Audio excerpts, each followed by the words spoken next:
dans l'autre propriété de Brigitte Bardot, à quelques minutes de la Madrague, le sort de ces animaux reste incertain. Après la disparition de Brigitte Bardot, le sort des derniers animaux de la garrigue, son refuge discret sur les hauteurs de Saint-Tropez, suscite de nombreuses interrogations. Transfert récent, tensions autour de sa gestion et absence de décision claire. L'avenir de ces pensionnaires, si chers à l'icône, reste aujourd'hui suspendu.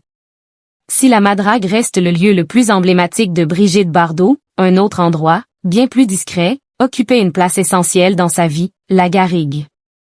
Située à une dizaine de minutes de route de Saint-Tropez, cette vaste propriété de 10 hectares, nichée sur les hauteurs et entourée de verdure, était le refuge animalier de la star. Selon Le Parisien, c'est là que l'actrice venait presque quotidiennement soigner et nourrir des animaux rescapés grâce à sa fondation. Poules, chiens, chats, chevaux, canards, moutons. Sans oublier Sidonie la chèvre, Bonhomme l'âne ou encore Poupée la ponette. Toutes les bêtes l'attendaient, raconte dans les colonnes du quotidien Éric Gousset, ancien berger devenu il y a 4 ans le gardien de ce lieu si cher au cœur de celle dont la sœur a souhaité lui rendre hommage. Recruté par Brigitte Bardot elle-même parmi 80 candidats, il se souvient d'une femme attentive, respectueuse, qui appelait chacun de ses protégés par son prénom. Elle avait une mémoire d'éléphant, confie-t-il encore. Des transferts d'animaux et beaucoup d'incertitudes. Mais ces dernières semaines, la garrigue a été au cœur de vives tensions. Avant même la disparition de Brigitte Bardot, une partie des animaux a été transférée par la Fondation Brigitte Bardot vers d'autres refuges.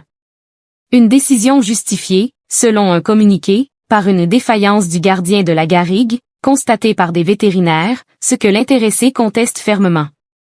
Aujourd'hui, d'après ce dernier, il reste 9 moutons, 4 cochons vietnamiens, 4 chiens et une quinzaine de chats contre une 60aine de bêtes auparavant.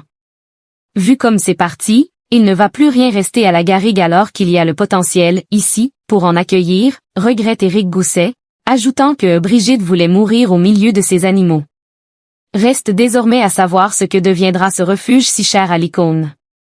Sollicité par Le Parisien, Bruno Jacquelin, directeur de la presse et des relations publiques de la Fondation Brigitte Bardot, se veut prudent, c'est franchement prématuré, rien n'est décidé. Derrière le portail blanc fermé de la garrigue, l'avenir des derniers pensionnaires à 4 pattes demeure, lui aussi, suspendu.